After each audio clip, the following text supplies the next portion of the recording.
반갑습니다.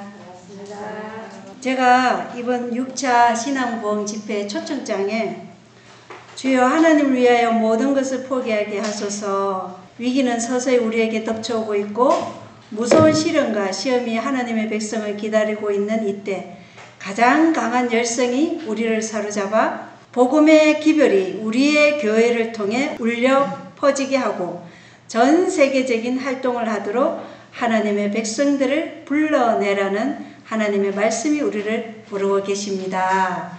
자서전 379쪽에는 복음의 기별이 우리의 교회를 통해 울려 퍼지게 하고 전 세계적인 활동을 하도록 하나님의 백성을 불러내라 이렇게 되어 있습니다. 지금 불러내고 있는 것 같습니까? 우리 최 장로님? 예수님은 분명히 불러냅니다. 네, 불러내고 있는 것 같습니다. 네, 하나님의 종들이 사명 공동체로서 하나가 될 때 이 복음 사업이 끝나지 않을까 싶습니다. 네, 그럴 날이 속히 올 것을 저는 믿음으로 바라봅니다. 이 시간 우리가 이러한 불러냄에 우리가 잘 굴복할 수 있도록 선교사의 영이 우리에게 임하기를 간절히 바랍니다. 오늘 제가 드릴 말씀은 새 교황과 제수의 강신술에 대해서 말씀드리고자 합니다. 2025년 5월 8일에 세상의 관심이 집중된 가운데 2000년 가톨릭 역사상 최초로 미국의 추기경이 교황으로 선출되었어요. 로버트 프랜시스 프레보스트 추기경이고 그의 교황명이 레오 14세입니다. 레오 14세라는 교황명이 그의 잠재적 사명에 어떤 의미를 갖는지 마지막 백성들이 이해해왔기에 짧게 살펴보고 원래 제가 주제로 삼았던 제수이스의 강신술에 대해서 살펴보도록 하겠습니다. 새 교황이 해야 할 일이 있는데 교황이 선출되는 것을 한번 보겠어요.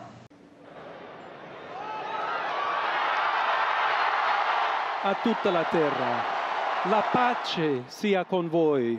We're at the Vatican where the election of the first ever Pope from the United States has taken place today. Cardinal Robert Prevost is now Pope Leo XIV, the leader of some 1.4 billion Catholics right around the world.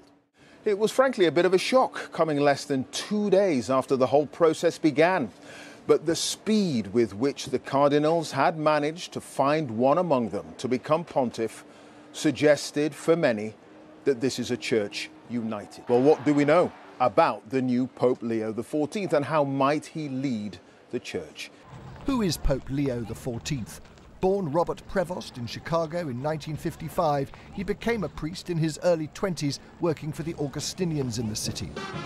But his career was divided between America and Peru, where he first joined an Augustinian mission working with the poor and marginalized, and then was appointed as a bishop in the country by Pope Francis. It was Pope Francis who also brought him to the Vatican, making him a cardinal in 2023.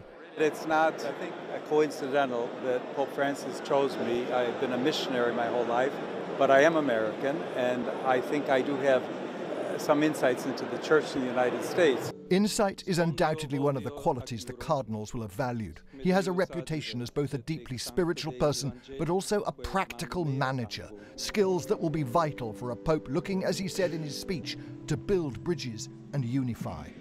I think Pope Leo XIV will pursue Pope Francis's radical reforms with vigour and with enthusiasm. But I think there's also a traditional person there at heart, and we'll see someone who is, at his heart, a missionary. He's a missionary friar. Pope Leo's in-tray is bulging with unfinished business and divisive issues. Smoke out sexism! The role of women in the church. The question of gay Catholics. And how to respond to the continuing allegations and scandals of sex abuse. He himself has been accused by a survivors group in Chicago of allowing known sex abusers to remain in ministry. Ma sempre coraggiosa di Papa Francesco, che benediva Roma. Multilingual, the Pope's speech in Italian this evening praised the courage of Pope Francis. His name, Leo, implies he knows he'll need to show courage too. 네, 여기 BBC 뉴스에는 나오지 않지만 새 교황이 해야 할 일이 있죠. 2025년 희년과 2027년 안식년을 구체하는 것입니다. 교황 선출에 대해 트럼프 대통령이 취한 영상을 한번 보겠어요. 트럼프 대통령이 자신이 만든 SNS인 트루스 소셜에 올린 합성 사진입니다. 인공지능으로 만든 것으로 보이는 사진에서 트럼프 대통령은 교황이 입는 흰색 예복에 금색 십자가 목걸이를 걸고 오른쪽 집게 손가락은 하늘로 향해 들었습니다. As Pope, I'd like to be Pope. That would be my number one choice. I don't know. I have no preference. I must say we have a cardinal that happens to be out of a place called New York who's very good. 해외 언론들은 트럼프 대통령이 이번에는 보수파 인사가 교황으로 뽑히기를 원하고 있다고 분석했습니다. 네, 트럼프 대통령은 사실 미국에서 교황 같은 행세를 하고 있는데 자신이 교황이 되고 싶다가 아니라 미국인 추기경을 교황으로 세우고자 하는 깊은 속내를 가지고 있는 것을 지금 AI로 하지 않았나 이런 생각이 드는데요. 교황명 레오 14세라는 그의 이름은 그의 사명과 교황직이 어디로 향할지에 대한 의미를 담고 있는데 다음 기사를 한번 보겠습니다. 자, 교황명 레오 선택 배경은 레오 13세에 대한 경의 표현이다. 이렇게 기사가 있어요. 레오라는 이름을 사용한 마지막 교황은 1878년부터 1903년 재임한 레오 13세다. 보수적이면서 개혁가라는 양면적 평가를 받는 인물로 외교를 장려하고 과학적 절차를 지지했다. 인권에 대한 교회의 강력한 입장도 강조했고 특히 1891년 사회 교리인 레롬 노바로 회칙을 발표한 것으로 유명하다. 이 이름을 선택한 건 사회 정의를 강조하려는 메시지로 보인다. 그러면서 사회 정의는 교황의 우선순위가 될 것이라고 분석했고 레오 14세를 이름으로 선택한 건 레오 13세의 업적을 이어갈 것이라는 의미로 보인다. 그리고 CBS에는 새 교황의 특정 정신, 방향성, 비전 그리고 그 이름을 가진 앞선 교황이 누구였는지 보면은 앞으로 레오라는 이름을 가진 이 교황이 추구하려는 방향에 대한 의미를 갖고 있다는 것을 알 수 있어요. 그래서 교황명 이름을 바꾸거나 이름을 선택하는 것은 우연이 아니라는 것입니다. 이 교황도 타락한 교신교와 가톨릭 그리고 미국의 연합으로 세상은 교황을 다시 위대한 세계 지도자의 자리에 서게 할 것인데 레오 13세가 추진한 이 레롬 노바름이라는 이 새로운 사태라는 해칙은 우리말로는 노동 현장이라는 이름으로 번역돼 발표되었어요. 레오 13세 교황은 가톨릭이 가졌던 이전의 영광과 지위를 회복시키고 노동자들의 지지를 얻어내어 노조와 유대감을 쌓으면서 공공의 이익을 내세워 가톨릭적 사회 교리를 해칙으로 발표한 사람이에요. 그러니까 우리가 알고 있는 신세계 질서 그리고 클라우스 슈밥이 지향하는 그레이트 리셋 이것이 어디에서부터 시작되었느냐? 이 레롬 노바름에서부터 시작되었다는 것입니다. 그래서 레오 13세는 가톨릭 역사에서 네 번째로 가장 오랜 시간 동안 교황이었던 사람이에요. 그리고 그는 90대까지 살아 있었어요. 레오 13세는 68세에 교황으로 선출되었고 지금 새 교황 레오 14세는 지금 69세예요. 또한 레오 13세는 가톨릭과 미국의 문화를 섞기 위해 미국 워싱턴에 가톨릭 대학을 세운 교황이에요. 그리고 가톨릭이 안식일을 일요일로 바꾼 것에 대해 성경적 근거가 없다고 주장한 아주 영향력이 있는 사람이 제임스 기븐스를 미국 추기경으로 임명한 사람이 레오 13세예요. 그러므로 레오 13세가 시작한 이 신세계 질서를 레오 14세 교황이 이어갈 것은 분명해 보입니다. 이 교황이 마지막 교황일지 그건 아무도 모르죠. 그런데 여기 사진은 점점더 TV라는 김필재 씨가 올린 영상이에요. 여기에 보면 2017년도 멕시코에서 만든 영화 엘 하비탄테 그리고 미국에서는 이 영화가 더 이네비탄트로 알려져 있는데 이 영화가 실제 이루어질지는 모르겠지만 이 영화 안에서 이스라엘의 제3성전이 세워지는 시기에 레오 14세가 죽음에 이르고 새로운 교황 페드로 나탈리가 선출된다는 영화 시나리오가 있어요. 그래서 전혀 아니라고 하기엔 새 교황으로 선출된 교황과 이름이 같은 교황이 죽은 뒤에 마지막 교황이 선출된다는 것입니다. 더보기란에 링크를 해둘 테니까 한번 시청해 보시기 바랍니다. 이 교황이 마지막일지 아닐지 사실 모르죠. 자, 이제 본격적으로 오늘 제가 말씀드리고자 한 제수이스의 강신술입니다. 왜 이것이 중요하냐면 이것이 기독교 안에 너무나 깊숙이 침투해 왔기 때문에 그것을 하는 사람조차도 이것이 제수이스에서 온 것이라는 것을 모르고 하고 있다는 것입니다. 이그나티우스 로열라가 누구죠? 종교개혁을 반대하기 위해서 뭘 세운 거예요? 제수이스를 세운 사람이 이그나티우스 로열라예요. 이니고는 자신의 후예가 자신을 십자가의 발밑으로 가도록 이끈다고 느끼기보다는 이러한 내적인 비난이 하나님에게서 온 것이 아니라 악마에게서 온 것이라고 스스로 확신했다. 이 말이 뭐예요?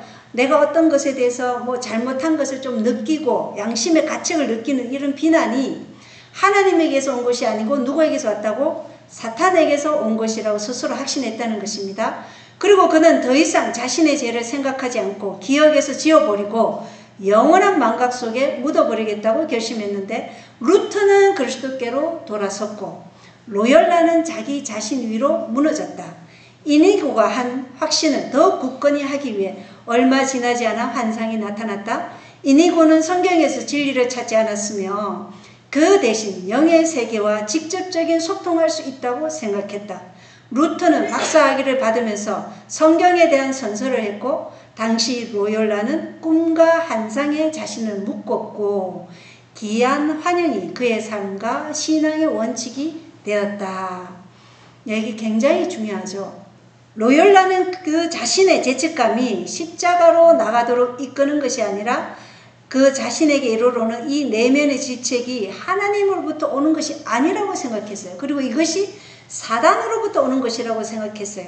하나님의 일을 사단의 일이라고 말하는 것은 굉장히 위험한 것인데 이것이 성령님에 대해 죄를 짓는 것입니다. 그죠? 그리고 루터는 그리스도께로 돌아섰지만 로열라는 넘어졌어요.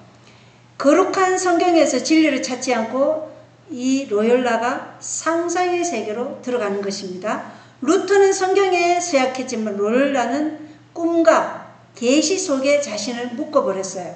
이것이 말씀이 있어야 할 자리에 대신 차지한 것입니다.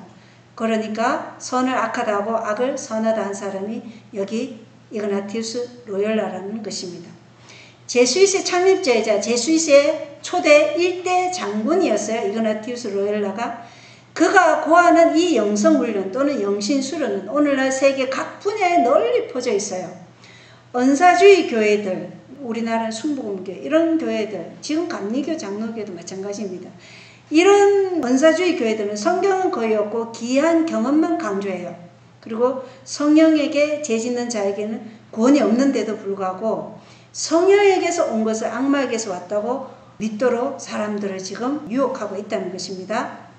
자, 강신술에 대한 정언복음 1권 118쪽을 읽어보겠습니다. 사단은 자신의 정체를 숨기기 위해 이 인기 있는 오류를 이용해왔다. 그는 속임을 당한 가련한 인생들에게 현대 강신술로 접근하였는데 이 강신술은 유격적 마음을 지닌 자들에게 아무런 제한을 하지 않았으며 만일 실행된다면 가족들을 갈라놓고 질투와 미움을 일으키며 가장 타락한 성벽에 자유를 줄 것이다. 내 안에 양심의 어떤 가책을 느끼되 이것이 하나님에게서 온 것이 아니라 사단에게서 온 것이라고 이렇게 인도하는 거죠. 그런데 중요한 것은 세계는 아직 강신술에 타락해 하는 영향에 대해 거의 알고 있지 못하다는 것입니다. 휘장이 그치고 강신술의 두려운 일들이 내게 계시되었다. 강신술을 경험하였으나 후에 그를 버린 어떤 이들이 자신들이 얼마나 완전한 멸망에 가까이 이르렀던가를 해고하면서 몸서리치는 것을 나는 보았다. 그들은 자신에 대한 지배력을 잃어버렸고 사단은 그들이 혐오하는 것들을 하게 하였다. 그러나 그러한 자들이라도 강신술의 진상에 대해 희미한 개념밖에 가지고 있지 못하다. 사단에게 충동을 받은 목사들은 이 무시무시한 괴물을 설득력 있게 치장할 수 있으며 그 결점을 감추고 많은 사람들에게 아름답게 보이도록 한다. 이렇게 기록이 되어 있어요. 제가 지금 1부는 제수의 강신술, 2부는 개신교에 침투한 강신술에 대해서 말씀드릴 것인데 이것이 그대로 사실화되어 있어요. 그래서 지금 이 세상은 하나님에 대한 불신과 타락해 하는 이 강신술이 세상에 강한 요새를 지금 확보하고 있는데 강신술적인 이론들을 계속해서 신봉하는 자들은 분명히 그리스도인 체험을 망가뜨리고 하나님과의 연결해서 끊어지고 영생을 잃어버릴 것이라는 것이 교회정언 8권 292쪽에 기록되어 있습니다. 자, 마틴 루터를 보겠어요. 루트는 양심을 하나님께 직접적으로 복종할 것을 고수했고 로욜라의 동기는 교황권에게 양심을 복종시키는 데 있었다. 마틴 루터는 다음과 같이 적었다. 성령께서는 그분의 거룩하신 글에서 가장 살아 숨쉬고 계신다. 성령이 어디에 살아 숨쉬고 계신다고요? 성경 말씀에 살아 숨쉬고 계시는 거예요. 그런데 다른 환상이나 계시나 꿈, 이것이 바로 우리를 강신술로 이끄는 매개체가 된다는 것입니다. 우리는 성경을 가장 우선시해야 하며 성경이 자기 자신에 가장 진실되고 단순하며 명백한 해설자가 되도록 해야 한다. 나는 오직 성경만이 지도하기를 바라며 내 영이나 다른 사람의 영에 의해 해석되지 않고 성경 자신의 빛과 영으로 이해되기를 바란다. 이렇게 기록했어요. 그리고 연애시인 위를 바라보라 보면 모두가 성경을 탐구하고 인간이 아닌 예수님을 그들의 안내자로서 계속해서 바라보도록 교육되기를 바란다. 인간이 아닌 누구를요? 예수님을, 말씀을 계속해서 바라보도록. 하나님의 말씀이 우리의 좋은 자가 되어야 한다. 그 말씀은 무궁무진하다. 순종한다면 그 말씀은 우리를 안전하고 확실한 길로 인도할 것이다. 그러나 인간에 의해 해석된 말씀은 안전한 안내자가 아니다. 인간에 의해 해석된다고 그랬어요. 이것이 우리를 미혹해 하는 강신술이라는 것입니다. 루터는 양심을 하나님의 말씀을 통해 하나님께 직접적으로 드릴 것을 고수했고 로욜라는 양심을 교황에게 복종하라. 누구를 섬길 것인가? 그것을 지금 우리에게 보여주고 있는 것이죠. 누구의 권위에 복종할 것인가? 이게 세천사의 기별이잖아요. 그죠? 자, 가려 뽑은 기별 2권 24쪽에는 효능이 있는 것은 공상적인 생각들이 아니라 진리의 말씀이다. 우리에게 효능이 있고 우리를 변화시키고 하는 것은 공상적인 생각이 아니에요. 분명한 진리의 말씀이라는 것입니다. 말씀의 영원한 진리는 모든 미혹적인 오류와 강신술적인 해석의 굴레에서 벗어나고 모든 환상적인 그림이나 매혹적인 사진들의 유혹을 이겨낼 것이다. 뭐라고요? 환상적인 그림이나 매혹적인 사진들의 유혹들을 이겨낼 것이라고 합니다. 무엇이요? 영원한 하나님의 말씀이 거짓된 오류들이 하나님의 백성들의 관심을 집요하게 강요할 것이나 진리는 여전히 아름답고 순결한 두루마기를 입은 모습으로 그 힘을 버티고 나갈 것이다. 거룩하고 향상케 하는 가마력을 가진 고귀한 진리의 말씀을 속되고 일반적인 사물과 같은 수준으로 떨어뜨려서는 안 된다. 진리의 말씀은 사단이 할 수만 있으면 택한 자라도 속이려고 노력하는 모든 거짓된 오류에 더럽혀짐이 없이 항상 그 순결성을 유지해야 한다는 것입니다. 진리의 말씀 그 자체가 순결입니다. 자, 1861년 존 아담스는 제퍼슨 미국 대통령에게 다음과 같이 편지를 썼어요. 집시들의 왕만이 가늠할 수 있는 온갖 변장을 하고 화가, 출판업자, 작가, 교사로 꾸민 그들이 여기 정기적으로 모여들지 않습니까? 만약 지상과 지옥에서 영원한 저주를 받을 만한 사람들이 있다면 바로 이 로욜라 협회 사람들입니다. 누구라는 거예요? 제수이시라는 것입니다. 지상과 지옥에서 영원한 저주를 받을 만한 사람들이 바로 누구라고요? 제수이시다. 이렇게 얘기한다는 것입니다. 로욜라 협회 사람들은 곧 제수이시를 말하는 거죠. 정치, 경제, 언론, 출판, 통신, 의학, 대학 제수이시 발을 뻗지 않은 곳이 거의 없어요. 그래서 제수이시를 모르면 우리는 시대의 역사를 이해할 수 없다라고까지 말하는 것입니다. 카를 라누와 바티칸 제2차 공의에 대한 글입니다. 카를 라누는 의심할 여지 없이 20세기에서 가장 중요한 로마 카톨릭 신학자이다. 동시대 사람들 사이에서의 그의 선구적 지위는 신학과 철학을 대화로 풀어내는 그의 능력에서 어느 정도 비롯된다. 이렇게 기록이 되어 있어요. 칼 라누는 1904년에서 1984년까지 산 사람인데 독일 출신의 제수이예요. 그리고 바티칸 제2공의회 메인 설계자입니다.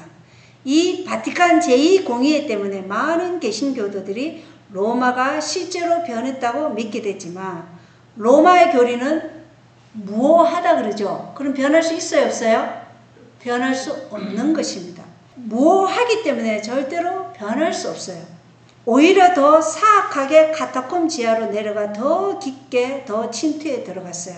교황권의 신학이나 말이 진실과 오류를 섞음으로 더 발전된 것입니다. 그래서 이 카를 라누는 익명의 기독교라는 새로운 종교 범주를 창시했어요. 양심적이고 정직하며 배려심이 강한 불교도 기타 다양한 비기독교도 심지어 무신론자까지 포괄한다고 말했습니다. 뭐가요? 익명의 기독교가 그들이 알든지 모르든지 간에 하나님을 향한 일종의 믿음이 기본적으로 거기 있다라고 라는은 말했다. 그들은 자신을 기독교인이라고 부르지 않는 기독교의 일부일 뿐 은혜를 받았지만 인지하지 못하는 이교도들이다. 이렇게 카를 라누가 말했어요. 이 말은요. 누구든지 간에 친절을 베풀고 올바르게 살면 불교도든 비기독교든 무신론자든 다 익명의 기독교라는 이 종교 범주 안에 집어넣을 수 있다는 것입니다. 이게 종교 통합이 가능케 하는 것이죠. 성경은 사람의 마음은 심히 악하다고 말하고 있잖아요. 그죠? 사람 안에는 선도, 의도, 그리고 사랑도, 거룩도 없다고 말해요. 이 모든 것은 우리 안에서가 아니라 어디서 와야 돼요? 우리 밖에서 예수 그리스도의 의를 통해서 역사하는 것이지 우리 안에 있는 것이 아니죠.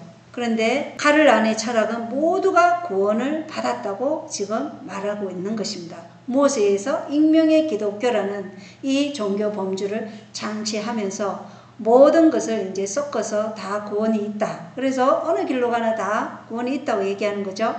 자, 카를 라누와 바티칸 제2차 공의회 한번 보겠습니다. 라누의 신조는 사실상 이것이었다. 이 라누의 신조가 무엇인지 잘 보세요. 세상이 주님께 순응할 것이 아니라 우리 주님이 세상에 순응해야 된다. 우리 주님이 세상에 순응해야 한다는 게 카를 라누의 신조라는 것입니다. 라누의 영향력은 엄청났다. 라누는 깨달음이라는 명분 아래 교리적 타협을 원하던 현대 세상과 현대 교인들을 만족시켰다. 이렇게 얘기하고 있죠. 그렇기 때문에 가톨릭이 뭘 변개했어요? 안식일을 변개했죠. 가톨릭 교회가 하나님보다 위에 있기 때문에 법도 때도 변개할 수 있다고 얘기해서 그래서 안식일을 제7일 일곱째 날에서 일요일로 바꾼 것입니다. 이렇게 우리 주님이 세상에 순응해야 한다. 이것이 그들의 신조라는 것입니다. 라누는 지금 사단의 왕국을 말하고 있는 것이죠. 그리고 요 옆에 사진에 보면 라칭어 추기경이 있어요. 바티칸 2차 공의회에서 정장을 입고 있는 이 두 진보주의자 신부들인데 공의회에서 조셉 라칭어 이 신부가 오른쪽에 있고 카를 라누는 왼쪽에 서로 동료예요. 라칭어 추기경 이후에 누가 됐어요? 프란시스 교황 앞에 베네딕토 교황이 바로 이 라칭어 추기경이에요. 마태복음 6장 10절의 주 기도문에 보면은 아버지의 뜻이 하늘에서 이루어진 것 같이 땅에서도 이루어지이다. 이렇게 말씀하고 있는데 라누는 뭐라고 얘기해요? 하나님이 땅에 맞춰야 한다. 이 말은 사탄의 왕국에 맞춰서 하늘의 왕국이 바뀌어야 한다고 말하고 있는 것과 마찬가지라는 것입니다. 자, 교회에 보내는 겉면 329쪽입니다. 강신술의 교사들은 그대를 속이기 위하여 마음을 즐겁게 하고 후리는 방법으로 접근한다. 그러므로 그대가 만일 그들의 헛된 말에 귀를 기울이면 그대는 의의 원수에게 속임을 당하고 그대의 상급을 분명히 상실할 것이다. 대기만자의 매혹시키는 영향이 일단 그대를 정복하게 되면 그대는 해독을 잊게 되고 그 치명적 영향이 그리스도께서 하나님의 아들임을 믿는 그대의 믿음을 훼손시키고 소멸시켜 버리므로 그대는 그분의 피의 공로를 의지하지 않게 된다. 이 철학에 의하여 속임을 받은 자들은 사단의 기만을 통하여 그들이 받을 상급에 대하여 속임을 당한다. 그들은 그들 스스로의 공로를 의지하고 일부러 겸손하고 절개 희생하기까지도 하고자 한다는 것입니다. 그러니까 뭐예요? 자기의 자기 공로를 높이는 것이죠. 그리고 그들 스스로의 가치를 떨어뜨리고 그들의 마음을 전혀 무의미한 것에 바치고 그들이 죽은 친구들이라고 믿는 자들을 통하여 가장 터무니없는 사상을 받아들인다. 사단이 그들의 눈을 멀게 하고 그들의 판단력을 왜곡시켜 버렸으므로 그들은 악을 깨닫지 못한다. 그리하여 그들은 지금 하늘에서 천사들이 되어 있는 그들의 죽은 친구들에게서 온 것이라는 요지의 교훈들을 철저히 따른다. 나는 우리가 모든 면에서 경계하고 사단의 암시와 책략을 끈질기게 저항하지 않으면 안 될 것을 보았다. 이렇게 기록되어 있어요. 자, 이 강신술에 미혹되면 우리의 믿음이 완전히 훼손된다는 것입니다. 중요한 거 지금 하고 있어요. 바티칸 제2차 공의회와 은사주의 운동에 대한 것입니다. 조셉 스웨넨스, 이 사람은 1976년 템플트상 수상자예요. 조셉 스웨넨스 추기경은 1967년 6월 15일에 입회한 프리메이슨이었다. 교황 요한 13세에 의해 바티칸 2차 공의회 수석 설계자들 중 하나로 그는 선택받았는데 그는 4개의 주요 위원회 모두에서 활동했다. 그렇게 되어 있죠. 자, 여기 보면 수에넨스가 한 말이 기록이 되어 있어요. 이 은사주의 경험을 한 이후로 이 세상에서 그리스도의 대리자이신 교황 성화에 대한 나의 충성심은 더욱 높아지고 강해졌다. 마리아께서 나의 구원의 공동 구성녀이자 중재녀이심을 감사하는 마음은 더욱 확실해졌다. 미사를 그리스도의 희생으로 여기는 나의 감사의 마음은 이제 더욱 높아졌다. 이렇게 기록이 되어 있어요. 자, 바티칸 제2차 공의의 중요한 또 다른 사람이 이 조셉 수에넨스 이 사람이에요. 이 사람이 은사주의 운동에 책임이 있는 사람입니다. 은사주의 자체가 교황권의 자식이라는 것을 우리가 알아야 돼요. 그리고 슬프지만 이것은 제수잇이 설계한 것을 개신교가 그대로 받아들인 것입니다. 은사주의는 말씀은 무시하고 경험에 집중하는데 이것은 로욜라의 원칙인 것이죠. 그래서 은사주의가 위험한 것입니다. 그는 예수님이 아니라 지금 교황에게 집중하고 있고 구원자로서 또는 중보자로서 예수님께 초점을 맞추는 게 아니라 누구에게 초점을 맞춰요? 마리아에게 초점을 맞추고 있다는 것입니다. 성경은 구원받을 이름은 예수님밖에 없다고 말하지만 지금 이들은 마리아에게 초점을 맞추면서 그들이 드리는 이 미사는 계속해서 예수님을 죽이는 것이죠. 예수님께서는 단 한 번의 이상 제사로 완전하게 되셨는데 이들은 계속해서 예수님을 죽이는 그 미사를 진행하고 있다는 것입니다. 자, 성경 주소 5권은 이렇게 말하고 있습니다. 1083쪽에 그 누구도 아닌 하나님만이 사탄과 논쟁할 수 있다는 것을 기억하라. 하와와 아담이 왜 넘어졌는지 분명하게 기록되어 있죠. 체면술에 걸렸다는 것. 당신술에 체면술에 걸린 것이에요. 그래서 우리가 사탄과 논쟁할 수 없어요. 기록되었을 때 말씀을 하라 그랬죠. 예수님처럼 마태복음 4장에 예수님이 한 것처럼. 자, 각시대 대쟁투 597쪽에 읽어보겠어요. 그들은 구주의 가르침은 거의 유의하지 않고 지나쳐 버리면서 목사들의 말은 맹목적으로 믿는다. 우리가 인간의 말을 맹목적으로 믿는 것이 강신술에 접어드는 것입니다. 그러면 목사들은 가오가 없는가? 우리가 하나님의 말씀에 의하여 그들이 빛을 가진 자들이란 사실을 알지 못한다면 어떻게 우리의 영혼을 그들의 지도에 맡길 수 있을까? 인간에게 우리 영혼을 맡기면 안 된다는 것이죠. 많은 사람은 세속의 길을 끊어버릴 도덕적 용기가 부족하므로 학자들의 발자취를 따르게 되고 그들 스스로 연구하기를 싫어하므로 속절없이 오류의 쇠사슬에 매여 있게 된다. 그들은 이 시대를 위한 진리가 성경에 분명히 제시되어 있음을 깨닫고 그 진리를 전가할 때 성령의 능력이 수반되고 있음을 느낀다. 그러나 그들은 그 빛에서 그들을 돌아서게 하는 지도자의 반대에 맹종한다. 비록 이성과 양심이 각성되어 있을지라도 그 기만당한 사람들은 감히 목사들과 다르게 생각하려 하지 않는다.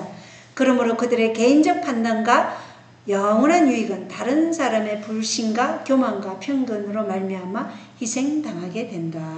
그래서 우리가 하나님의 말씀이 그러한지 아니한지 항상 베레아 사람처럼 확인하지 않으면 우리가 인간에게 명령하게 되고 그거는 강신술로 들어가는 것이라는 것입니다. 이 영상을 한번 보겠습니다. Can you now see why the devil fought for the lie that a Catholic couldn't be saved? Come on. This Pentecostal outpouring in our time started in the Vatican. It didn't start in Azusa Street. It didn't start in Topeka, Kansas. It was a pope that invoked faith and asked God for a new Pentecost. 네, 오순절 교파의 목사인 케네스 코프랜드 목사입니다. 이 사람들은 다 제수잇과 연결되어 있는 사람들이에요. 은사주의 목사의 말이에요. 그가 뭐라고 얘기해요? 성령운동. 이 은사주의 운동은 바티칸에서 시작되었다고 말하는 것이에요. 성령운동 보셨죠, 여러분? 말씀은 없고 오직 감정, 노래 이런 걸로만 축제를 하는 것이 이 성령운동이죠. 그것이 어디에서부터 시작됐다고 얘기해요? 바티칸에서 시작되었다 얘기하는 겁니다. 자, 개신교에 침투한 로마입니다. 캐서린 조안나 쿨먼 캐서린 조안나 쿨먼은 미국의 20세기 신앙 지휘사였다. 그녀는 성령에 의한 기적과 구원을 믿었으며 개신교 기독교 오순절파에 속해 있었다. 그녀가 어디에 속해 있었어요? 개신교 기독교 오순절파에 속해 있었는데 제수잇에 관해서 알베르토는 다음과 같이 선언했다. 캐서린 쿨먼은 은사주의 운동을 통해 오순절과 개신교에 침투하기 위해 배정된 로마의 가장 훌륭한 비밀 요원이었다. 침투한 제수잇이라는 것이죠. 개신교에. 그녀는 체면술의 달인이었고 엄청난 초능력을 가지고 있었다. 그녀의 뛰어난 업적에 대한 보상으로 그녀는 교황과의 비공개 면담을 허락받았다. 그녀의 업적 덕분에 지금은 대부분의 사람들이 연합을 가르치지만 로마가 두려워했던 분리와 거룩함을 설교하는 경우는 드물다. 자, 하나님의 백성은 세상과 분리돼야 되죠. 로마와 분리돼야 철저하게. 그런데 지금 개신교가 로마와 지금 연합을 부르짖고 있어요. 뭘 통해서요? 성령운동, 이 은사주의 운동을 통해서 로마와 연합을 부르짖고 있다는 것입니다. 그래서 이 캐서린 쿨먼을 통해서 이 개신교에 접근했다는 것입니다. 그리고 기적을 개신교 기독교의 오순절 운동의 일부가 되게 한 것도 이 여자예요. 왜냐? 체면수를 통해서 그렇게 했기 때문에 개신교가 제수잇의 이러한 사상에 침투를 당한 것입니다. 자, 교회적인 일권 343쪽을 보겠어요. 사단의 충동을 받은 목사들은 웅변적인 말로 이 무시무시한 괴물을 아름답게 꾸미고 그 결점을 가리워주고 그것을 많은 사람들에게 아름답게 나타낸다. 그러나 강신술이 사단의 주권에서 직접 왔기 때문에 사단은 강신술에 관련된 모든 사람을 지배할 권리가 있다고 주장한다.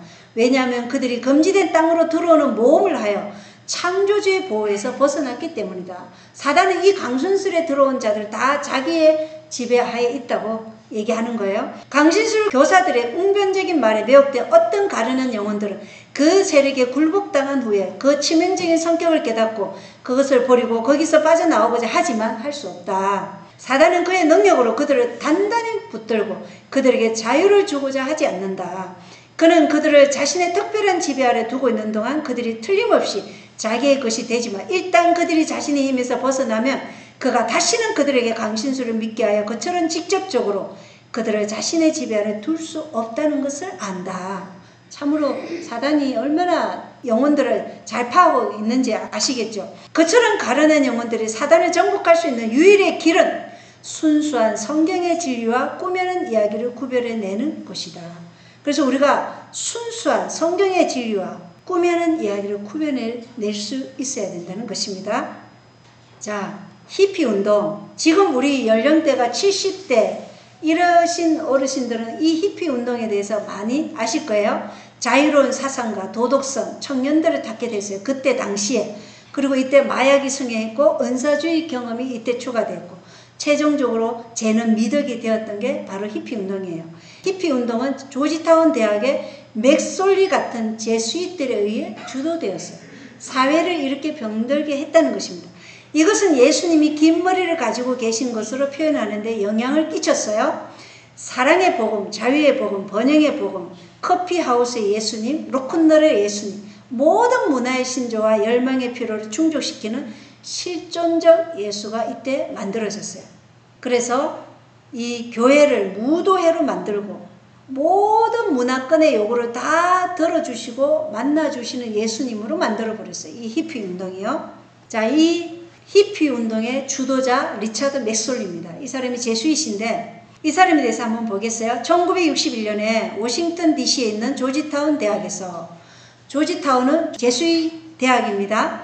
조지타운 대학에서 신학을 가르치기 시작했으며 죽기 전까지 그곳에 있었다. 1962년에 그는 로버트 케네디의 가족과 친분을 맺었으며 그의 자녀들의 가정교사가 되었다.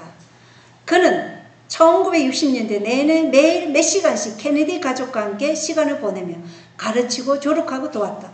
또한 그는 케네디 대통령 부부의 절친한 친구가 되었으며 JF 케네디, 존 F 케네디가 암살된 후에는 가족에게 조언을 아끼지 않고 매일 미사를 봉헌했다. 이후 로버트 케네디도 살해되자 그의 자녀들을 위로했다. 이러한 일들이 지금 이 제수잇이 정치권, 미국의 대통령들과 직접적으로 관련을 맺고 있다는 것을 우리가 알 수 있죠. 자, 각시대 대쟁투 558쪽부터 읽어보겠습니다. 강신술의 기만적 능력과 장차 그 영향이 미칠 위험에 대하여 조금이라도 올바른 인식을 가지고 있는 사람은 별로 없다. 사실 별로 없어요. 많은 사람은 단순히 그들의 호기심을 만족시키기 위하여 강신술과 장난한다. 그들은 강신술을 진정으로 믿지 않는다. 그러므로 그들이 악령의 지배를 받고 있다는 것을 깨닫게 될 때 그들은 공포에 떨게 될 것이다. 그러나 그들이 금지된 땅에 들어가게 되면 큰 힘을 가진 파괴자는 그들의 의지를 꺾고 그들에게 능력을 행사한다. 그들이 일단 권유를 받아 그들의 마음을 사단의 지시에 굴복시키게 되면 그는 그들을 사로잡는다. 그리하면 그들의 힘으로 그 유혹적 미혹에서 벗어날 수 없게 된다. 열렬한 믿음으로 드리는 기도의 응답으로 주어지는 하나님의 능력만이 능히 그 사로잡힌 영혼들을 구원해낼 수 있다. 제약적 품성의 특성에 빠져있고 알고 있는 죄를 고집스럽게 간직하고 있는 모든 자들은 사단의 유혹을 스스로 불러들이고 있다. 그들은 하나님과 천사들의 보호에서 자신을 분리시켜 놓음으로 악한 자가 기만할 때 아무런 방비 없이 쉽게 사로잡히게 된다. 그와 같이 그들 자신을 그 유혹자의 권능에 맡기는 자들은 그들의 길이 어디에서 끝날 것인지 거의 깨닫지 못한다. 그들을 넘어뜨리게 되면 그 유혹자는 다른 사람을 유혹하여 파멸시키는 도구로 그들을 사용할 것이다. 자, 우리가 알고 있는 죄를 고집스럽게 간직하며 어떻게 된다고요? 모든 자들은 사단의 유혹을 스스로 불러들여서 강신술의 매개체가 된다는 것입니다. 그리고 그 매개체가 된 사람은 또 다른 사람을 유혹하는 매개체가 된다는 것입니다. 하와가 아담을 유혹한 것처럼 그렇다는 것입니다. 그런데 이 강신술에 대해서 올바른 인식을 가지고 있는 사람이 별로 없다고 지금 말씀하고 있어요. 가르법이 1권 170쪽입니다. 우리들은 주님의 길을 알기 위해 또한 종교적인 허위들에 속지 않기 위해 매일 성경을 연구할 필요가 있다. 이 세상에는 거짓된 이론들과 미혹적인 강신술적 견해들로 가득 차 있어 밝은 영적 식별력을 흐리게 하고 진리와 거룩하면서 떠나게 하는 경향이 있다. 특별히 이때를 맞는 우리들은 누구든지 헛된 말로 너희를 속이지 못하게 하라는 에베소서 5장 6절의 말씀, 경고의 말씀에 귀를 기울일 필요가 있다. 우리는 조심하여야 하며 그렇게 하지 않을 때 성경을 그릇되게 해석하게 된다. 하나님의 말씀의 단순한 교훈들은 너무 지나치게 영성화함으로 실제적인 의미를 놓쳐버리는 일이 없어야 한다. 공상을 즐기기 위해 개의한 문제를 제시하여 성경에 있는 말씀의 의미를 지나치게 왜곡하지 말라. 성경에 기록된 말씀 그대로 받아들이라. 하늘 왕국이 어떠할 것인지에 관하여 묘사한 무익한 가설들을 피하라. 이렇게 말씀되어 있죠. 그래서 성경의 분명한 말씀과 예언의 신의 단순하고 명백하고 직접적인 정언의 말씀을 인간의 계변으로 너무 지나치게 초월적인 경험만을 추구하다 보면 실제적인 의미를 놓쳐버린다는 것입니다. 지나치게 영성화하다 보면 결국은 우리가 강신술에 빠지게 된다는 것이죠. 자, 1960년대 결성된 영국의 록밴드이며 역사상 가장 영향력 있는 음악가로 인정받고 있는 그룹이죠. 비틀즈입니다. 이 비틀즈에 대해서 한번 알아보겠어요. 릭 마티니, 에릭 존 펠프스와 한 인터뷰 중 펠프스는 비틀즈가 제스윗에 의해 통제되고 있으며 마약계는 마피아를 통한 바티칸에 의해, 즉 제스윗에 의해 통제되고 있다고 주장했다. 여러분, 커피 누가 만든지 아십니까? 그것도 다 제스윗이 만들었어요. 커피 한 잔은요, 우리 뇌에 들어가는 산소 40%를 차단시켜요. 그런 거를 제스윗들이 만들었어요. 그래서 여기 보면 이 비틀즈가 제스윗에 통제되고 있고, 밑에 보면 비틀즈는 처음으로 레코드 앨범 커버에 악마의 삼위일체를 사용한 록밴드다. 이렇게 기록되어 있죠. 그래서 이 사탄적 사인, 이것을 처음으로 사용한 게 비틀즈라는 것입니다. 666 사인이라든가 남성성과 여성상을 같이 가지고 있는 바포멧 아시죠? 그거는 루시퍼예요. 그 바포멧을 사용한 게 바로 비틀즈 그룹이라는 것이죠. 대중적인 사랑을 많이 받았습니다. 그리고 이 비틀즈의 멤버 중에 존 레논과 폴 맥카트니가 부른 노래가 있어요. 루시 In Sky with Diamonds. 이 노래가 영국 공영방송에서 금지곡으로 지정되어 있어요. 왜냐? 루시라는 이 L자와 스카이라는 S 그리고 다이아몬드라는 이 D가 LSD라는 코카인의 약 100배의 엄청난 항각 효과를 가진 초강력 마약인 LSD를 암시한다고 영국에서 금지곡으로 지정된 것입니다.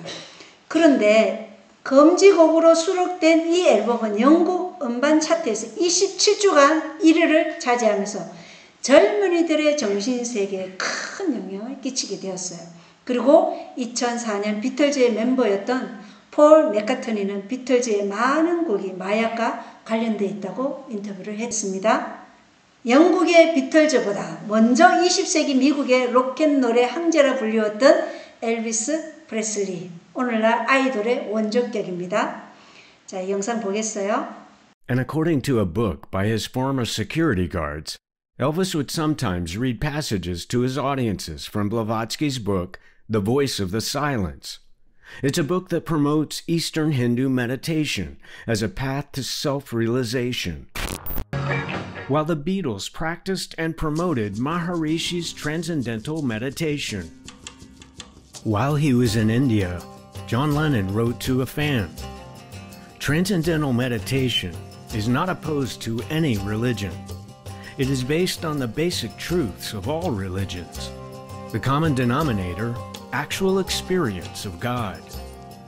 Perhaps the biggest influence during this era was the Second Vatican Council, known as Vatican II, launched in Rome with more than 2,000 Catholic bishops from around the world.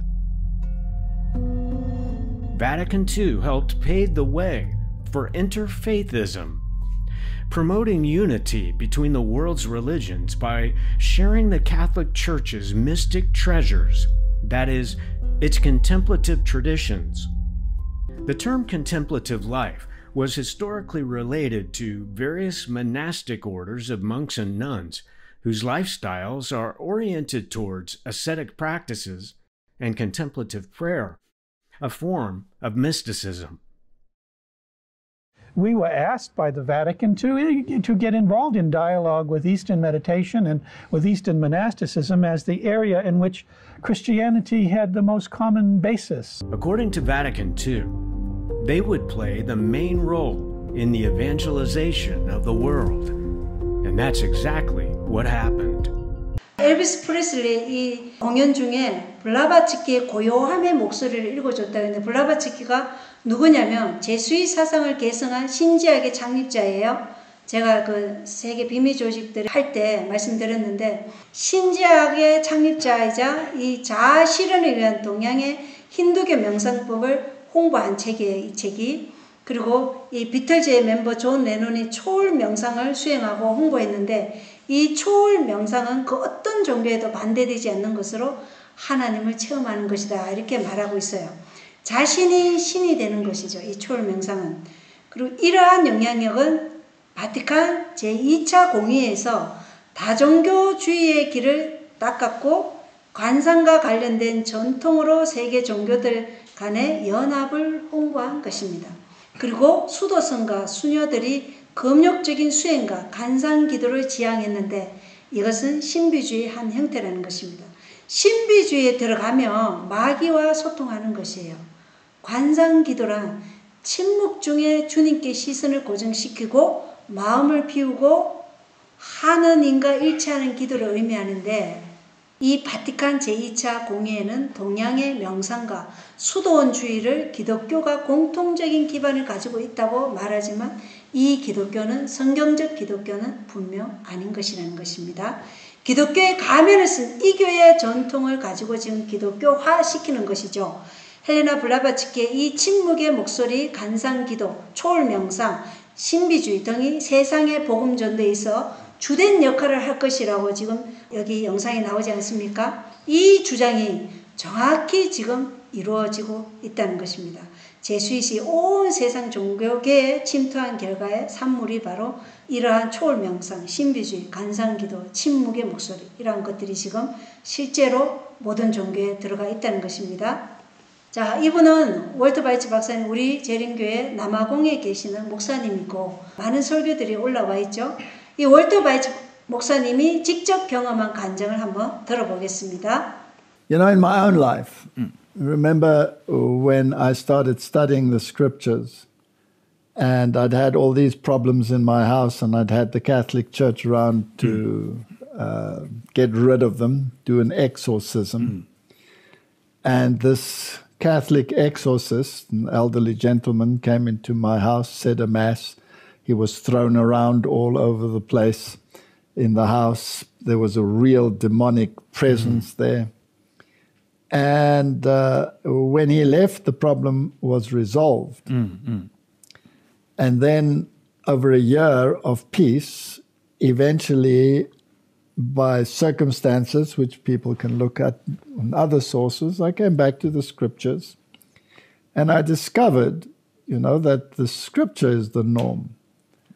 And when I started putting my foot into the scriptures, I got a phone call a year later from this very priest who was telling me I better stop doing what I was doing. And meaning stop studying the scripture? Yes, go back to the Catholic Church, stop studying this stuff, because my father, who was dead, was suffering in purgatory as a consequence. Have you by this time already studied the state of the dead? I knew about the state of the dead by then, so my ears pricked up as I was speaking to him on the phone. Martin, this was 38, 39 years ago. Yeah. And I said to him, how do you know that my father is suffering in purgatory? Who told you that? And he didn't bat an eyelid. He told me, the nuns told him. The nuns that never see the light of day or the world, that stay in their monastery in a certain monastic structure there in Cape Town. And I said to him, well, fair enough, but how do these nuns know that my father is suffering in purgatory? Yeah. And he said they communicate with the spirits, and the spirit told them. So I knew they were holding seances and were subject to the teachings of demons. But this is how it works. 예, 어떻게 일하는 거 봤죠? 가톨릭 테마사들이 마귀의 가르침에 종속되어 일하고 동방신비주의를 사회로 가져와 젊은이들에게 영향을 끼치는데, 월트 바이처 박사님은 실제 경험이 자신이 성경을 연구할 때 자기 집에 문제가 있었어요. 아이가 아팠어요. 근데 테마사를 불러서 이제 그 아이에게 일어나는 문제를 해결하려고 했어요. 그런 후에 이 월트 바이처 박사님이 우리 재림교회 장로님으로부터 이렇게 요한계시록 다니엘 책자를 하나 받고 나중에 문제가 생겨서 그분한테 전화를 했다가 어쨌든 성경을 연구하게 되었어요. 우리 계시록과 다니엘 연구하면서 이제 하니까 이 신부에게서 연락이 온 거예요. 아시겠죠? 그 성경 연구하지 말라고 연락이 온 거예요. 그것 때문에 죽은 당신 아버지가 연옥에서 지금 고통당하고 있다. 근데 연옥에서 고통당하고 있는 걸 당신이 어떻게 아느냐 그랬더니 어떤 수도원에 있는 수녀가 말해줬다. 그들은 지금 악령과 교통하면서 이걸 알고 있다는 거예요. 그러면서 이걸 그만두라는 거예요. 성경 연구를. 예, 이렇게 지금 실질적으로 우리 각 개인에게 지금 그 영향을 끼치고 있다는 것입니다. 이러한 것들이 지금 강신술에 대해서 우리가 너무나 모르고 있는 것이에요. 저희 이제 아는 이제 형제도 손녀가 아프니까 이 테마사를 불러드린 거예요. 근데 그 테마사의 영향에 의해서 그 손녀가 나았어요. 그러니까 어떻게 되겠어요? 아, 이 테마사가 진짜 신비한 하나님의 능력을 가지고 있다. 그래서 성당에 가더라고요. 근데 그 아이들은 이제 거기서 헤어나기가 힘들다는 것을 우리가 볼 수 있어요. 자, 하이데거의 보살핌 한번 보겠습니다. 하나님은 죽었다. 따라서 삶의 해답은 자기 자신 안에 있다. 자존감과 기독교 심리학이 그 부족함을 채운다. 하이데거는 영원히 타인에 대한 관심, 즉 보살핌을 보임으로써 스스로를 증명할 수 있다고 가르쳤다. 하이데거의 실존적 보살핌은 현 존재에 기반을 두고 있다. 이것은 자아의 종교, 즉 그리스도의 종교다. 하나님은 제거되고 교회가 기준을 세우며 기독교 심리학, 영적 지도자, NLP, 보살핌 연구소 등을 통해 대중을 교육 또는 코칭한다. 이것은 새로운 영적 포메이션이 이루어질 때까지 계속된다. 하이데거의 보살핌은 네 자신에게서 찾으라. 네 자신 안에 누가 있다는 거야? 신이 있다는 거야. 네 자신이 신이라는 것이죠. 자존감을 높이라는 이 기독교 심리학. 지금 기독교 심리학 많이 들어오지 않습니까? 그죠? 기독교 심리학이 이 제수의 철학에서 온 것이라는 것입니다. 그리고 이걸 통해서 뭐 음식도 나눠주고 밭도 씻겨주고 겉으로 드러나는 존경심을 보여주지만 결국 이것은 나는 신이다. 이것이 적그리스도의 종교라는 것입니다. 하나님은 없어졌고 교회가 기준을 세우고 행위에 근거한 신앙으로 이것은 끌고 가는 것이죠. 그리고 새로운 영적 포메이션, 개신교 목사인데 33도 프리메이슨 로버트 술러 목사처럼 다른 프리메이슨도 반드시 너 자신을 믿어라. 인간이 신이다. 이렇게 말하는 범신론적 사상이 기독교가 아닌데 기독교의 탈을 쓴 이교가 지금 사람들을 미혹하고 있다는 것입니다. 근데 이걸 하는 사람들도 이게 진짜 모르고 한다는 거예요. 너무나 개념이 없기 때문에 그렇다는 것입니다. 자, 이그나티우스 영신 웹사이트를 한번 보겠어요. 이 영신수련 또는 영성훈련입니다. 영신수련은 성 이그나티우스 로열라가 사람들이 하나님과의 관계를 더 깊게 하는 데 도움을 주기 위해 개발한 명상, 기도, 그리고 간상수련의 모험입니다. 수세기 동안 영신수련은 주로 대략 30일간의 고독과 침묵 속에서 진행되는 장기 수련 형태로 이루어졌습니다. 최근 들어 평신도를 위한 프로그램에서 영신수련에 대한 관심이 다시 높아지고 있습니다. 현재 영신수련을 실천하는 가장 일반적인 방법은 일상생활 속 수련으로 한 달 동안 매일 기도하고 영적 지도자와 만나는 프로그램입니다. 영신수련은 또한 현대인들의 필요에 맞춰 다양한 방식으로 변형되어 왔습니다. 지금 이 이그나티우스 로열라 제수잇 장군의 이 영성수련법이 개신교의 다양한 방법으로 지금 들어와 있어요. 이것은 내가 내 자신의 경험을 만드는 것이에요. 악마가 나의 경험을 꾸밀 수 있도록 마귀를 초대하는 것이고 아름답게 포장을 잘해서 실제로 영적인 것처럼 보여요. 이게 점점 변형돼서 오늘날까지 이어왔지만 기본적인 핵심은 바뀌지 않았어요. 고요함, 고독함, 가만히 앉아서 그분이 뭐라 하는지 음성을 듣기를 기다리며 뭐가 들어오겠어요? 이 쓰레기들이 가득 차게 된다는 것입니다. 성경을 읽고 성령님의 도움을 통해 말씀을 깨닫게 해주시는 것인데 이 이그나티우스 영성훈련은 하나님과 예수님이 뭐라고 말씀하시는지는 제외하고 영들이 내게 뭐라 말하는지 듣고 싶어 하는 것입니다. 그리고 오늘날 다양한 방식으로 각 종교 안에서 진행되는데 사탄에게 주파수를 연결하는 이 제수잇 장군 로열라가 만들어낸 이 수련법은요, 개신교 안에까지 침투해서 많은 이들이 이 사탄적인지를 알지 못한 채 이러한 영성훈련에 참여하고 있어요. 우리 교회 안에 없을까요? 우리 교회 안에도 있어요. 자, 선지자왕 210쪽입니다. 오늘날에는 이교 예배의 비법이 강신술의 영매와의 엄밀한 교제와 회합, 모호한 전가, 기적으로 대치되고 있다. 하나님의 말씀이나 그의 성령을 통하여 오는 빛을 거절한 무수한 사람들이 영매가 보여주는 것을 열렬히 지금 받아들이고 있다. 강신술을 믿는 자들이 옛날의 술객들을 조롱할지 모르나 대기만자 사단은 그들이 다른 형태로 변형된 그의 술적에 복종하는 것을 볼 때 승리의 미소를 짓는다. 사단이 이것에 지금 따라오는 이런 걸 보고 승리의 미소를 짓고 있다는 것입니다. 영매에게 묻는다는 생각만 해도 무서워 움츠러들면서도 매우 호감이 가는 형태의 강신술에 끌리는 자들이 많다. 또 어떤 사람들은 크리스찬 사이언스의 가르침과 이게 크리스찬 사이언스라고 해서 굉장히 개신교스러운 느낌을 주지만 실제 교리는 인간이 신과 같다고 보고 과학이 발달하면 인간이 신이 된다고 주장하는 게 크리스찬 사이언스예요. 이 크리스찬 사이언스 가르침과 접신론과 동방 종교들의 신비설에 미혹을 당한다.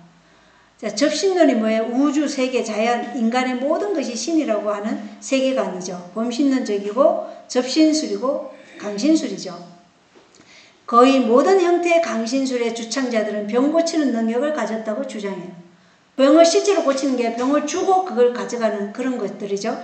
그들은 이 능력을 전기와 체면술과 소위 교감적 요법 또는 인간의 마음속에 있는 잠재력에서 기인한다고 주장한다.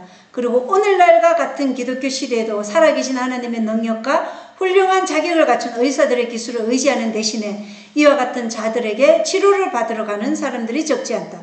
자녀의 병상을 보살피던 어머니는 내가 더 이상 어떻게 할 수 없구나. 우리 아이를 낫게 한 능력을 가진 의사는 없을까 하고 부르짖는다. 그는 어떤 투시력을 가진 사람이나 체면술사가 이룩한 놀라운 치료 효과에 대한 소문을 듣고 자기의 사랑하는 자녀를 그에게 맡긴다.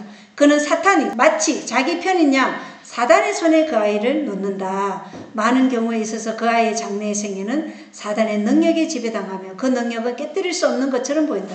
하나님께서 아시아의 불경을 보시고 불쾌히 여기신 것은 당연한 일이었다. 이렇게 적혀져 있어요.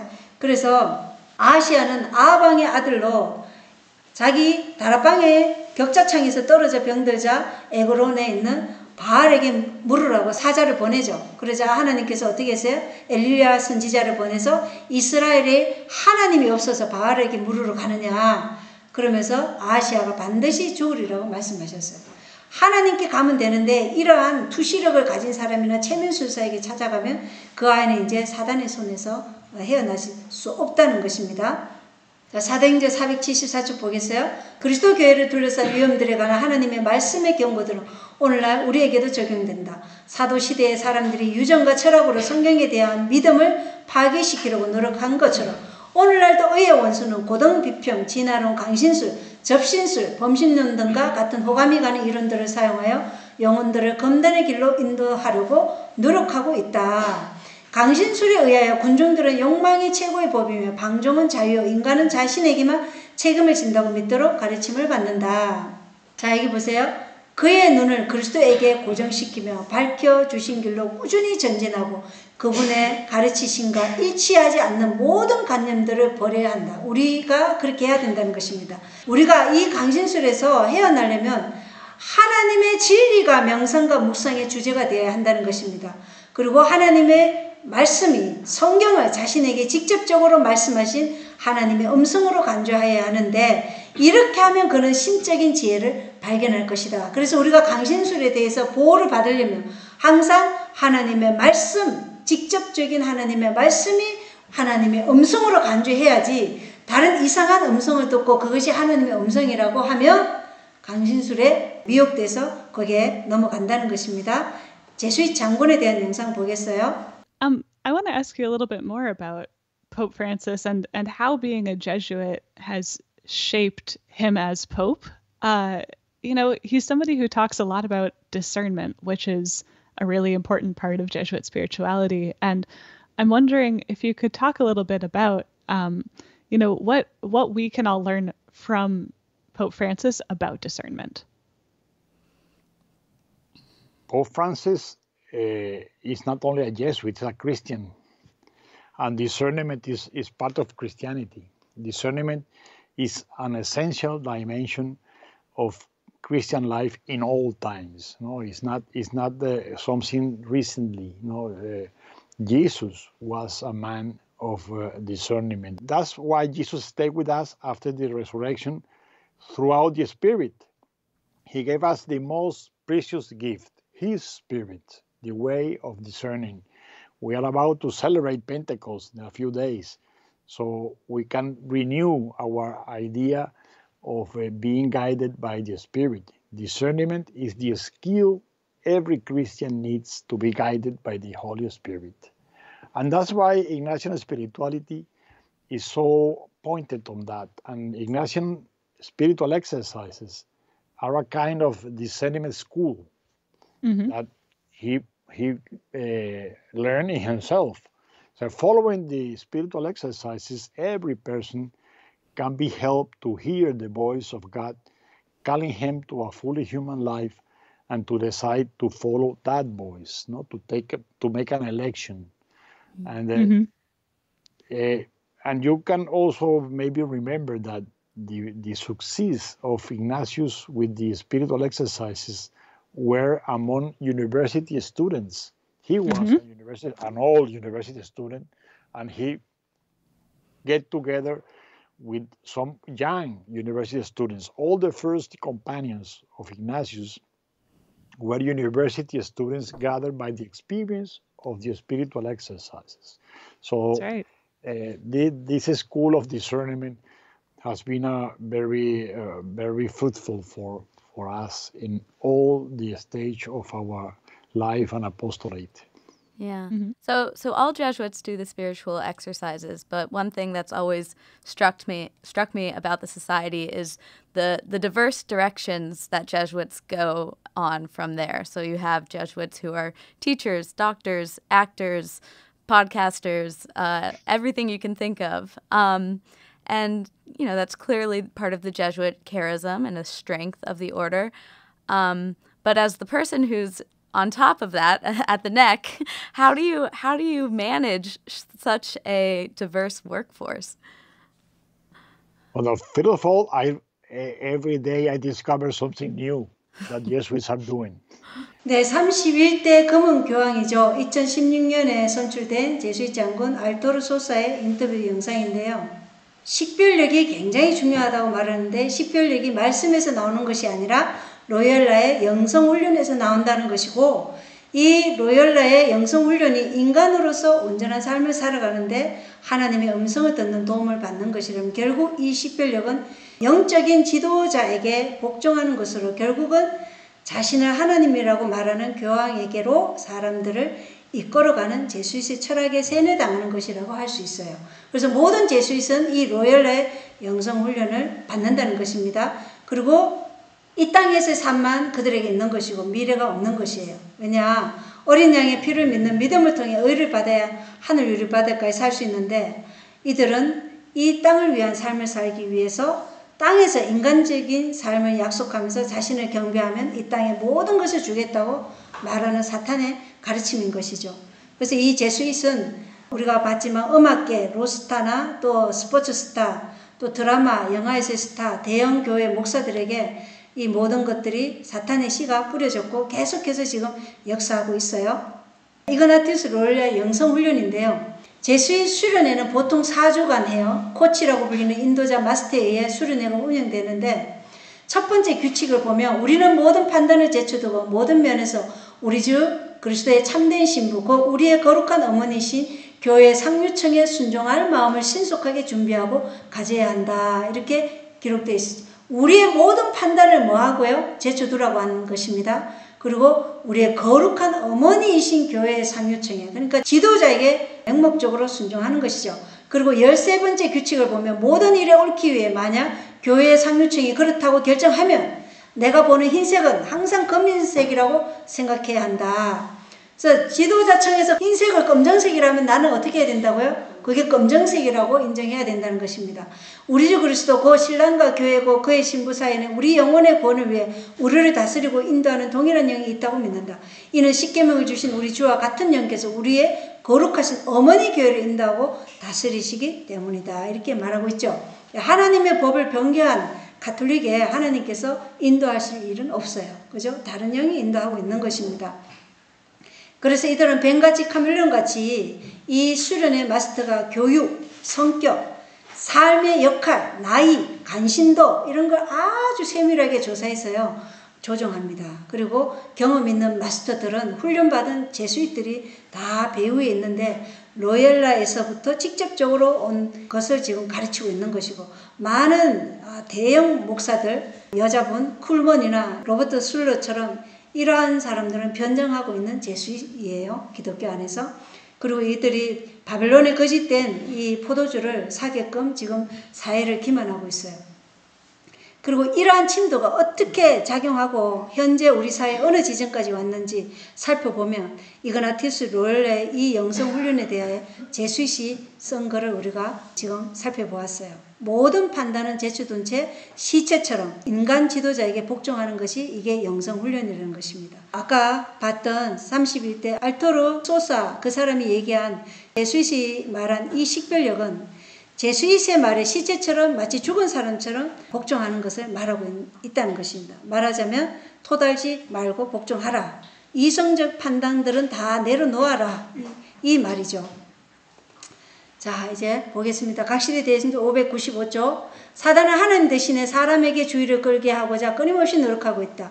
그는 사람들이 그들의 의무를 깨닫기 위하여 스스로 성경을 상고하는 대신에 감독이나 목사나 신학 교수들을 그들의 지도자로 바라보도록 이끈다. 그래서 우리가 사람에게 우리가 이끌리면 안 되겠죠. 예, 목사나 신학자나 대학 교수도 마찬가지입니다. 우리는 오직 하나님의 말씀으로 이끌림을 받아야 된다는 것입니다. 예수님을 반대하는 그 사람들은 당시의 사람들이 어릴 때부터 그들을 존경하도록 가르침을 받아온 사람들이었으며 백성들은 그들의 권세에 아무 이의 없이 굴복해 왔었다. 사람들은 우리의 법관들과 각 학자들이 예수님을 믿지 아니한 이유가 무엇인가? 만일 그분이 그리스도이면 이 경건한 사람들이 그분을 영접하지 아니하겠는가라고 말했다. 노아 홍수 때도 멸망당한 사람은 다 이 사상이었죠. 그 시대의 유명한 철학자, 그 시대의 과학자, 그 시대의 정치가들은 그러면 왜 이 기별을 받아들이지 않느냐? 이렇게 해서 노아 홍수의 기별이라든가 유대 민족들이 예수님께서 메시아라는 이 기별을 받아들이지 않은 데는 다 인간을 맹종했던 그러한 길을 따라갔던 사람들이 그 길을 따라갔다는 것입니다. 교회정은 8권 292쪽 마지막으로 읽고 마치겠습니다. 같이 읽어볼까요? 시작. 이 강신술적인 이론들을 계속해서 신봉하는 자들은 분명히 그들의 그리스도인 체험을 망가뜨리고 하나님과의 연결에서 끊어지고 영생을 잃어버릴 것이다. 해이주의로 세상을 범람케 하는 하나님과 천연계에 대한 계변들은 성경을 연구하는 학도요, 사람들이 필수적으로 받아들여야 할 진리를 알고 그의 성경 연구가 세상에 다가오는 것을 위하여 준비하도록 사람들에게 주어진 위대한 진리에서 마음들을 떠나가게 하는 타락한 원수에게서 나온 영감이다. 예. 결국 강신술적인 이론들을 신봉하면 우리는 영생을 잃어버린다는 것입니다. 그런데 지금 1260년간의 암흑시대와는 비교가 되지 않을 이 삼중연합의 암흑시대가 지금 예언되고 있는데 이 강신술이 지금 온 세상에 편만하게 펴져 있어요. 이거는 기독교뿐만 아니에요. 전 종교 안에 이게 펴져가 있어요. 그래서 하나님을 믿는 우리들에게도 지금 위험이 다가오고 있다는 것입니다. 그래서 하나님께서 인도하시는 길이 어떠하든지 그것이 어떠한 희생을 치를지라도 따를 용기와 지금 헌신과 충실함이 요구되는 비상 대기병이 되어야 하는 시기라는 것입니다. 그래서 우리는 두려워하지 마시고 예언을 연구하면서 우리의 의무가 무엇인지 분명한 지도 위에 주님 안에서 복음을 선포할 준비를 해야겠다는 것입니다. 가톨릭 역사상 미국 추기경이 교황이 된 것은 2000년 역사상 없었던 일이에요. 이것이 마지막 시대를 예언의 선상에서 우리가 어떻게 바라봐야 할지를 지금 보여주고 있는 것입니다. 그래서 하나님께서 우리를 이 시간, 이 장소로, 이 순서로 부르셨다는 것은 우리에게 분명한 사명을 주시기 위한 것이죠. 하나님의 복음을 선포하기 위해서 하나님 백성들을 불러내라고 말씀하셨어요. 그래서 우리는 개신교의 유산, 이것이 하나님의 말씀에 기초한다는 것을 분명히 알고 오늘날 이 강신술이 이 기독교 안에 편만하지만 온 세상 안에 편만한 세상에 살고 있을 때 이 강신술이 어떻게 적용되어 갔는지 우리 안에도 아까 말씀드렸지만 죄를 우리가 알고 있는 죄를 버리지 않으면 우리가 이 강신술에 매혹된다는 것을 우리가 살펴보았습니다. 그래서 알고 있는 죄를 계속해서 지으면 우리는 영생을 잃어버리게 된다는 것을 오늘 이 새 교황과 제수의 강신술에 대한 주제를 살펴보면서 알아보았습니다. 감사합니다. 기도하고 마치겠습니다.